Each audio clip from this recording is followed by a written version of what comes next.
welcome to this video. In this video I'll be reacting to one of the early uploads from the YouTube channel The Game Theorists, and I'm a huge fan of their content. I hope that you like their videos as well. If you do like this video, please consider going there and say hi, drop by them. And if you do like my video, please consider to like, share and subscribe to my channel. And drop a comment down below for us to know. Thank you so much. Let's go to the video. I think this video was back in 2012, so very nice ago. Let's go. Let's start. 1981, Portland, Oregon. A mysterious arcade cabinet appears in the corner of a local arcade. Wow. The game becomes popular and fights break out over who will play next. Unidentified men visit the machine, collect data, and leave without speaking to anyone. Players begin to have terrifying nightmares, insomnia, and memory loss. Some even commit suicide. The game vanishes months later and is never seen again. This is dark. This is really dark. Oh! The game theory is Mappa finally changed it. Or have someone change it for him. This is iconic. This is super iconic. This is super iconic. This is super iconic.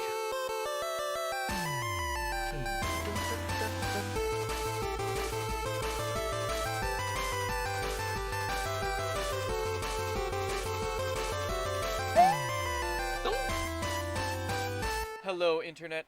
Welcome to Game Theory, the show that 10 out of 10 doctors agree they don't watch. The story of Polybius is perhaps the biggest unsolved mystery in gaming. An evil arcade cabinet that drove its players crazy, being used by shadowy men to brainwash unsuspecting gamers using bright colors and subliminal messages. It seems far-fetched. Wow, that is dark. Immediately into the video. Wow. And as a result, most journalists write it off as being just an urban legend or some glitchy prototype of the Atari game Tempest. However, their judgments are based on the fact that no hard physical evidence of the game exists. Instead, I propose turning the Polybius myth on its head and looking at its anecdotal evidence. Is there a history of real-life men in black running brainwashing tests on unsuspecting civilians? Can a video game cause intense side effects like insomnia and memory loss? And ultimately, why would a demonic machine like this just disappear? I warn you, dear theorists, that my findings may be the single most disturbing revelation that this show has ever... What? In the aftermath of World War II, as the US and Russia fought to become the world's dominant superpower, the US government instituted what was known as Operation Paperclip, a covert operation to recruit top Nazi scientists, many of whom had studied brainwashing and torture, some who had even been prosecuted Breaking Bad.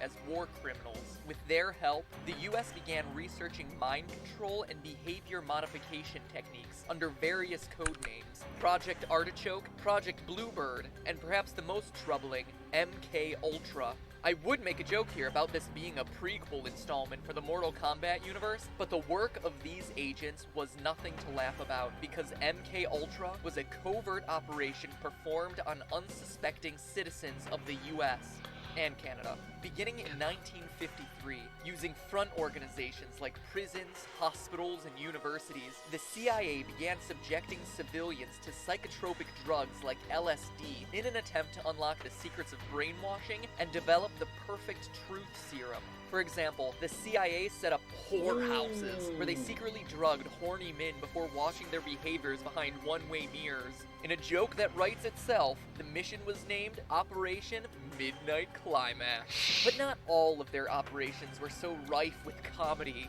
One mental patient in Kentucky was given daily doses of LSD for half a year.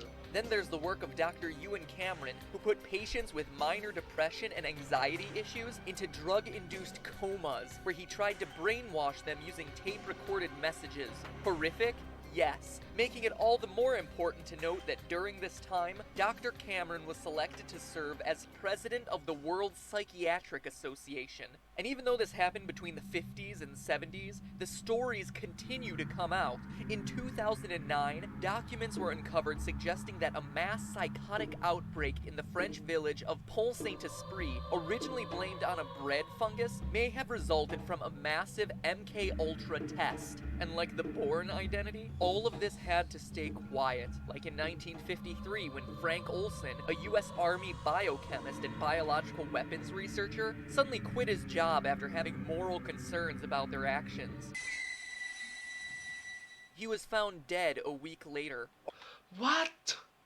Originally ruled as a suicide from jumping out a window, in 1994, 40 years later, a new autopsy revealed that he had been knocked unconscious prior to being thrown out a 13th story window. Cool story, bro, but what does any of this have to do with Polybius? In November of 1980, Atari released Battlezone, a vector graphic tank shooter equipped with 3D goggles, making it the first ever virtual reality game. A month later, the US Army contacted Atari to make a special version of that game that could be used to train actual tank gunners. This official partnership between Atari and the Army occurred just months before Polybius was supposedly unleashed in the arcades of Portland. Not only that, but Ed Rotberg, key programmer for Battlezone, is also said to be the creator of Polybius. Coincidence? Perhaps. But it doesn't stop there. Polybius was described as half maze, half shooter, with spinning colors and flashing lights that became more intense as the game went on. This description perfectly mimics an LSD trip, the same drug that MK-Ultra was using on civilians. LSD causes users to hallucinate radiant colors, crawling geometric patterns,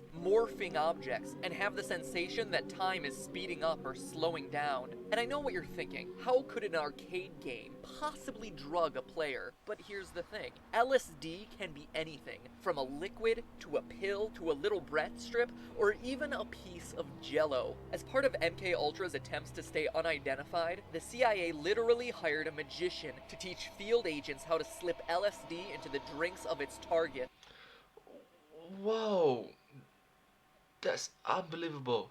In addition, a related project, Project SPAN, had scientists trying to determine if the drug LSD could be used in an aerosol form. If setting up brothels, hospitals, and universities was par for the course, why not an arcade at a time when video games were exploding on the market and had already proven their worth in military training? Finally, we get to the side effects. Night terrors, memory loss, suicide. All of these are symptoms pointing towards post-traumatic stress disorder, or PTSD, which can easily occur from bad LSD trips. Just take it from one former soldier who was interrogated using this method. That was a bad trip. The pain was so excruciating, felt like somebody was sticking me with 1,000,000 pins. You know, just everywhere. Oh, it just... Many speculate that being unprepared for LSD can cause individuals to feel like they're going crazy, that they're starting to lose control of their mind. If you're unprepared for it, of course.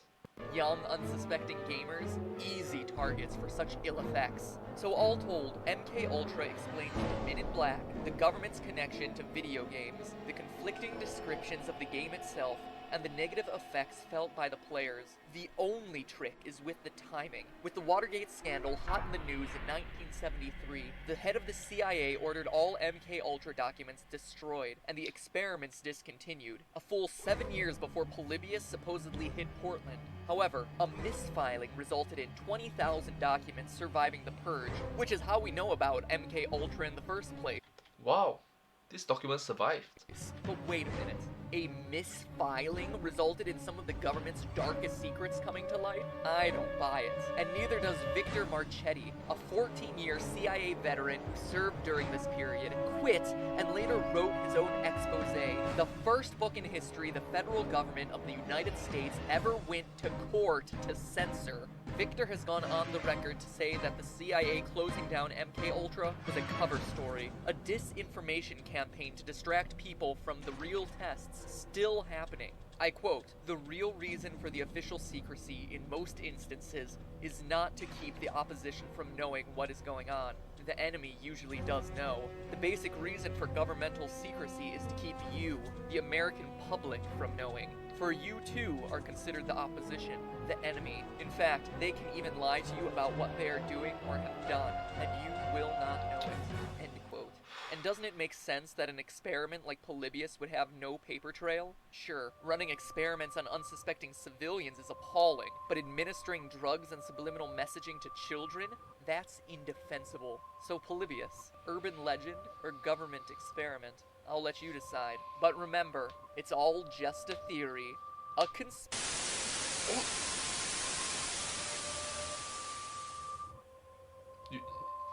Let's not touch it. Let's not cross the line. Let's not cross the line. Yeah. Wow. That was dark. Fast. That was really dark. Fast. Wow.